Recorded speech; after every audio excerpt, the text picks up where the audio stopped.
So y'all know about this thing with the Sixth Amendment. It says, when a judge asks if you understand the charges against you, you say no.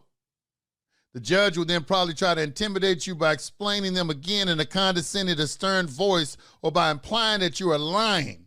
Here's where you must politely present your need to have your answer so that the judge must decide to answer your question. The judge will have to ask you exactly what it is that you don't understand. You say no.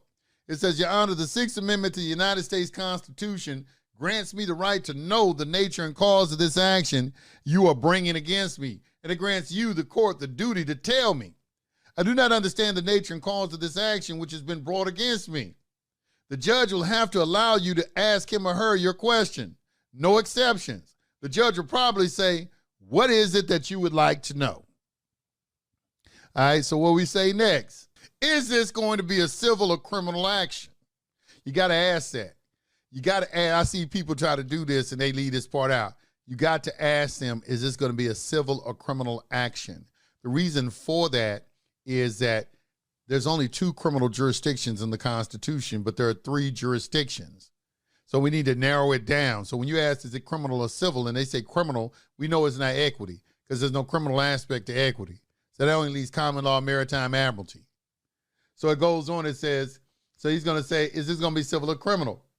If the judge answers that it is a civil action, not likely, then you must immediately object and move for a dismissal. The reason here is that you are now in the wrong court. The state cannot bring a case against you and judge its own case. It cannot be both party to and judge of their own action. On the other hand, if the judge answers that it is a criminal action, most likely, then you can make the following announcement on the record. Thank you, Your Honor.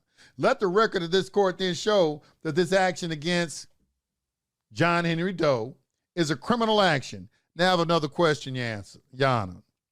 Your Honor, the Constitution grants this court 2 different criminal jurisdictions. One is a criminal jurisdiction under the common law, and the other is a criminal action that constitutes a condition of contract under criminal aspects of a colorable admiralty jurisdiction. Under which of these 2 jurisdictions does this court intend to try this criminal action? Not wanting to answer, they never do. They don't want to answer it. The judge might just dismiss your case now, but most will still try to go ahead with it. The only choices now are to admit to which jurisdiction applies or to avoid answering. Get an answer. If the common law criminal jurisdiction were to be declared, then you win by default of no sworn complaint by an injured party, because you got to have an injured party under the common law. Where's the affidavit? Who's the injured party? That's what you hear people saying. And no injured party present. There's no evidence at all of you interfering with anyone's life, liberty, or property. The case, because they tell you drugs is a victimless crime. I ain't never understood that. I feel like, how can something be a crime with 2 consenting adults?